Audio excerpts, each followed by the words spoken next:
শ্যামকানু মহন্ত আৰু সিদ্ধাৰ্থক ৰক্ষণাবেক্ষণ দিলে আৰু কোনে দিলে এই ভিডিঅ'টো আপোনালোকে চাই থাকিলে গম পাব ভিডিঅ'টো কিন্তু প্ৰথমবাৰ শেষলৈকে যদি নাচায় আপোনালোকে গম নাপাব হয় মই স্পষ্টকৈ কৈ দিছোঁ আৰু এই কথাকেইটা কৈ দিওঁতে মোৰ ওপৰত যদি কোনোবাই কিবা একশ্যন ল'ম বুলি ভাবিছে যদি ল'ব পাৰে মই কিন্তু একদম স্পষ্টবাদী মই ডাইৰেক্ট কথা কওঁ মোৰ ঘৰ পাহাৰৰ কিনাৰত সেইখন পাহাৰ দেখিছে আপোনালোকে চবেই কেতিয়াও মিছা কথা নকয় মই যি কৈ স্পষ্ট কথা কওঁ ঠিক আছে মই ক'ব বিচাৰিছোঁ সিদ্ধাৰ্থ আৰু শ্যামকানু মহন্তক ৰক্ষণাবেক্ষণ দিলে আৰু কোনে দিলে এই কথাটো জানিবৰ কাৰণে ভিডিঅ'টো চাই থাকক আপোনালোকে মন কৰিছে নাই কথাকেইটা সমগ্ৰ অসমবাসী ৰাইজে জুবিন অনুৰাগী লোকসকলে এটাই মুঠপত আঙুলি উঠাইছে যেন সিদ্ধাৰ্থ শ্যামকানু মহন্ত ইহঁতি জুবিন দাক নি প্ৰি প্লেনিং কৰি মাৰি পেলালেগৈ এই কথাটো সকলোৱে একেলগে প্ৰশ্ন কৰিছে এই প্ৰশ্নটো কিন্তু মোৰ নহয় ৰাইজৰ আৰু ৰাইজৰ লগত মই আছোঁ ৰাইজৰ লগত একমত হৈ ময়ো আছোঁ মোৰো প্ৰশ্ন ৰাইজৰ প্ৰশ্ন সকলোৱে কৈছে শ্যামকানু মহন্ত আৰু সিদ্ধাৰ্থ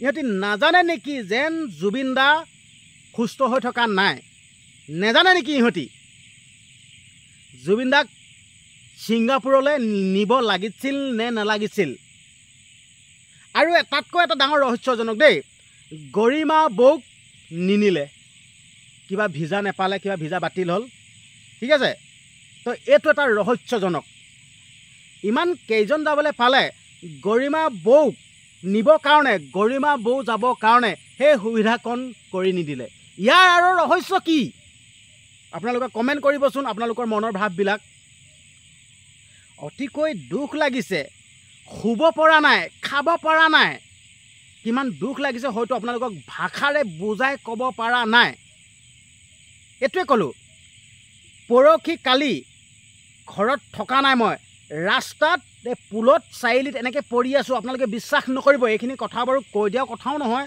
নিজৰ মানে নিজকে আপোনালোকক যেন এনেকুৱা কৈছোঁ বুলি বুজাই দিয়া হয় কিন্তু হ'লেও মোৰ কথাৰ প্ৰসংগত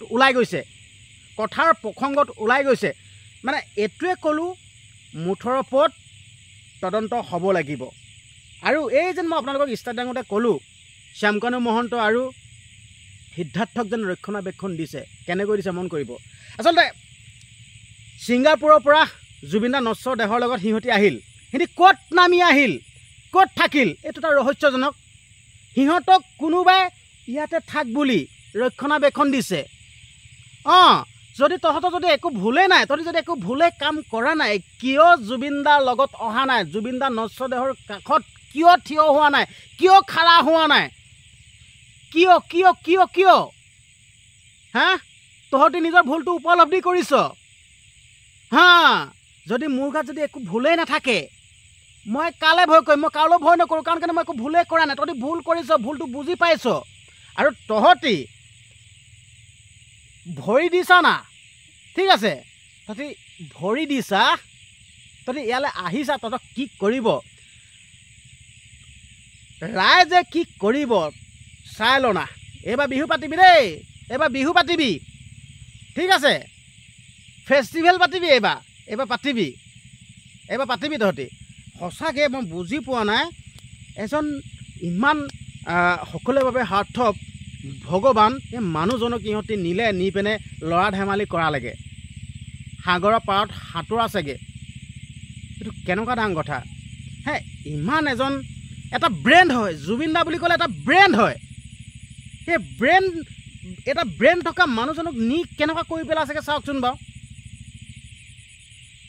জুবিন দা ঠিক আছে জুবিন দা আমাৰ মাজত এতিয়াও থাকিব অমৰ হৈ থাকিব সদায় অমৰ হৈ থাকিব কিন্তু এই শ্যামকানু মহন্ত সিদ্ধাৰ্থ আপোনালোক অসমবাসী ৰাইজ আপোনালোকে ইহঁতৰ দুটাৰ ওপৰত কি ডিচিশ্যন ল'ব কি কৰিব এইটো কওক আৰু এনেওতো আমি জানোৱেই দেই মইতো আপোনালোকৰ ষ্টাৰ্টিঙত ক'লে ৰক্ষণাবেক্ষণৰ কথাটো হয় কোনোবাই দিছে আৰু এনেও জানো আইনী মেৰ পাকত ঠিক আছে তদন্তত এইবিলাক মানে একোডাল নোলায় মই এইটো জানো কিন্তু ৰাইজে যোনটো ৰায় দিব সেইটোহে মেইন কথা কিন্তু দেই ৰাইজৰ মতটোহে একমত হ'ব দেই এইটোৱে ক'লোঁ আপুনি মই ৰাইজে লগ লাগি যোনটো আমি সিদ্ধান্ত ল'ম সেইটোহে মেইন কথা এইটো আইনী মেৰপাকত পৰিলে কিন্তু ৰক্ষণাবেক্ষণ দিব। কাৰণ কেলৈ আমি শুনি আছোঁ আমুকৰ লগত ঘনিষ্ঠতা, আমুকৰ লগত ভাল, আমুকৰ লগত মানে একদম ভাল মধুৰ সম্পৰ্ক, এইবিলাক ফটোবিলাকো ওলাই আছে। তেনেস্থলত সিহঁতক কিবা আইনী মেৰপাকত তদন্ত কৰিব, কিবা কৰিব, এইবোৰ ওলাব বুলি ভাবিছে নেকি? ঘণ্টাটো নোলায়। মুঠৰ পৰা আমি এইটোৱে ক'লোঁ, আমি ৰাইজে যোনটো সিদ্ধান্ত ল'ম, ৰাইজে যিটো ভাবিব সেইটোৱে মেইন কথা। এইটো ক'ব বিচাৰিছোঁ যেন এইটোৱে। আৰু ইহঁতৰ গাত যদি ভুলেই নাছিল কিয় অহা নাই? তহঁতৰ যদি ভুল নাই, তহঁতৰ গাত চেকা নাই, তহঁতৰ কিয় ভয় লাগিব? তহঁতৰ কিবা এটা ভুল আছে, তহঁতৰ কিবা দুখ আছে, তহঁতে নিজৰ দুখটো বুজি পাইছ, তহঁতে নিজৰ দুখটো বুজি পাইছ, সেইটো কাৰণে তই ৰিয়েলাইজ কৰিছ যেন এইটো ভুল কৰিলোঁ, বুজি পাইছ, সেইটো কাৰণেহে অহা নাই। আৰু গৰিমা বৌৱে যোৱাকালি ফেচবুক লাইভ কৰিছিল জুবিন দা পেজৰ পৰা। সেই কথাটোতো মই এটা বহুত দুখ পালোঁ। জুবিন দা নশ্বৰ দেহ আহি ঘৰ পোৱাহি নাই। জুবিন দা নশ্বৰ দেহ আহি পাওঁতেই গৰিমা বৌৱে ফেচবুক লাইভ কৰিলে। আৰু এই কথাটো মই ক'ব বিচাৰিছোঁ, এই কথাটো মই জুবিন দা বৌক, গৰিমা বৌক মই সাক্ষাৎ এই কুৱেশ্যনটো কৰিম বুলি ভাবিছোঁ।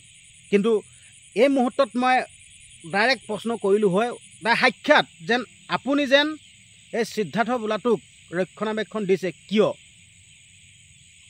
মই সুধিলোঁ হয়, ডাইৰেক্ট কুৱেশ্যন কৰিলোঁ হয় যেন কিয়, মানেটো কি, ডাইৰেক্ট কুৱেশ্যন কৰিলোঁ হয়। যিহেতুকে গৰিমা বৌ পক্ষত, জুবিন দা পক্ষত কোটি কোটি জনতা আছে। এজন মানুহৰ কাৰণে কিয় এনেকৈ ক'ব? কোটি কোটি জনতা আছে, লাখ লাখ মানুহ আছে। আৰু জুবিন দাক এতিয়া ভাল পায় কাৰণে লাখ লাখ কোটি কোটি জনতা ওলাই গৈছে, হয়তো আপোনালোকে দেখিয়ে আছে। আৰু লাখ লাখ জনতা, কোটি কোটি জনতা থকাৰ পাছতো গৰিমা বৌৱে এইটো কিয় এনেকুৱা কাম কৰিলে? এইটোতো বহুত বেয়া লাগিল।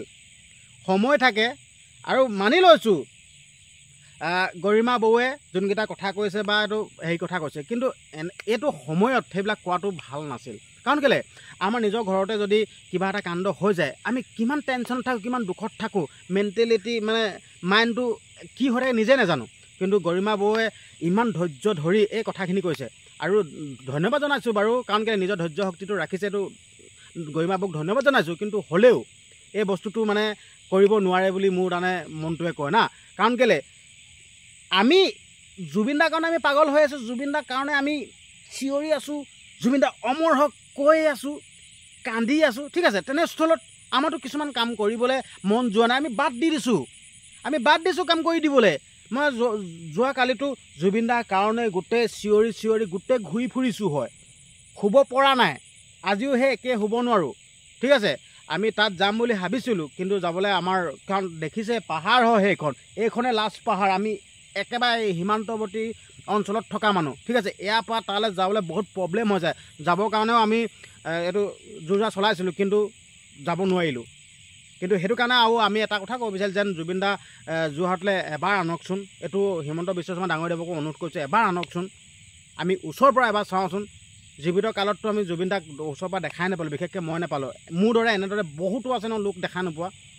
তো এতিয়া অন্ততঃ এই আশাটো পূৰণ কৰি দিয়কচোন মাননীয় মুখ্যমন্ত্ৰী হিমন্ত বিশ্ব শৰ্মা ডাঙৰীয়াদেৱক অনুৰোধ কৰিছোঁ। আৰু ভিডিঅ'টো আপোনালোকে শ্বেয়াৰ কৰি দিয়কচোন, আৰু আপোনালোকৰ মনৰ মন্তব্যবিলাক কমেণ্ট বক্সত দিবলৈ একদমেই নাপাহৰিব। ধন্যবাদ।